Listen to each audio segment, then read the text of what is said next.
The languages of Nilo-Saharan superfamily are also spoken in Ethiopia. The majority of the speakers of this language live in the present regional states of Benishangul Gumuz and Gambela. Most of them live in the hot lowlands and valleys between Ethiopia and the Sudan from north to south. In general, the speakers of this language superfamily live along the Ethio-Sudan border. Nilo-Saharan language superfamily have two families. These are Chari Nile and Common. Languages belongs to Chari Nile include Anuak, Nur, Men, Najangir, Berta, Konama, Mursi, Surma, and Tirma. The speakers of Common family includes the peoples of Gums, Koma, Ses, Mao, and Komo. However, the great majority of the speakers of this language superfamily live outside Ethiopia, like in the Eastern Sahara, the Upper Nile Valley, areas around Lake Victoria in East and Central Africa, and the Democratic Republic of Congo. ናይሎ-ሳሃራን ተብሎ የሚጠራው የመሰረተ ቋንቋ ወይንም የቋንቋ ስርወ ግንድ በኢትዮጵያም ይነገራል።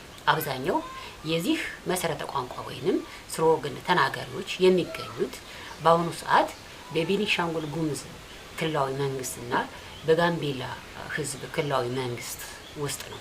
የዚህ የቋንቋ ስርወ ግንድ ተናጋሪዎች የሚኖሩት በኢትዮጵያና በሱዳን ወሰን አካባቢ ላይ የናይሎ-ሳሃራን መሰረተ ቋንቋ ወይንም የቋንቋ ስርወ ግንድ ሁለት ቤተሰቦች አሉት። እነሱም ቻሪ ናይል እና ኮማን ተብለው ይጠራሉ። የቻሪ ናይል የቋንቋ ቤተሰብ ተናጋሪዎች የሚከተሉት ናቸው።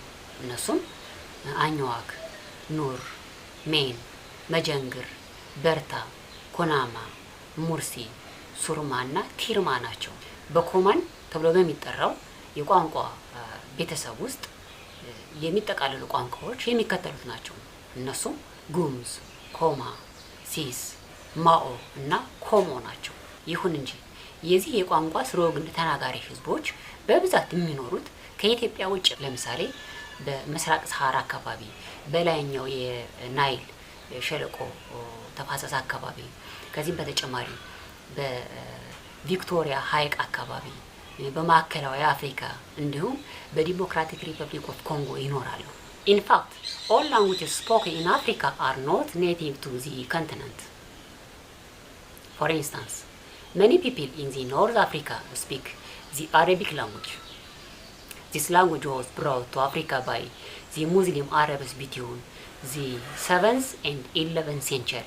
Later on, the European colonial powers brought their languages to their respective colonies of Africa. በእርግጥ አፍሪካ ውስጥ የሚነገሩ ቋንቋዎች በሙሉ ቀደምት የአፍሪካ ቋንቋዎች አይደሉም። ላብነትም የሰሜን አፍሪካ ህዝብ በብዛት የሚናገረው አረበኛ ነው።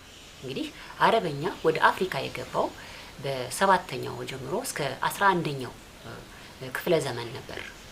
በኋላም ለቀይ ግዛት የአውሮፓ ሀገራት ወደ አፍሪካ ሲመጡ የነሱን ቋንቋ ለነሱ የቀይ ግዛት ሀገራት አውርሰዋል ወይንም ይዘውላቸው መጥተዋል። የቋንቋ ስርወ ግንዶችን፣ የቋንቋ ቤተሰቦችን እንዲሁም ቋንቋዎችን በተመለከተ ተጨማሪ ሀሳብ ካላችሁ ከሀሳብ መስጫ ቦክሱ ወይንም ሳጥኑ ውስጥ ሀሳባችሁን መስጠት ትችላላችሁ።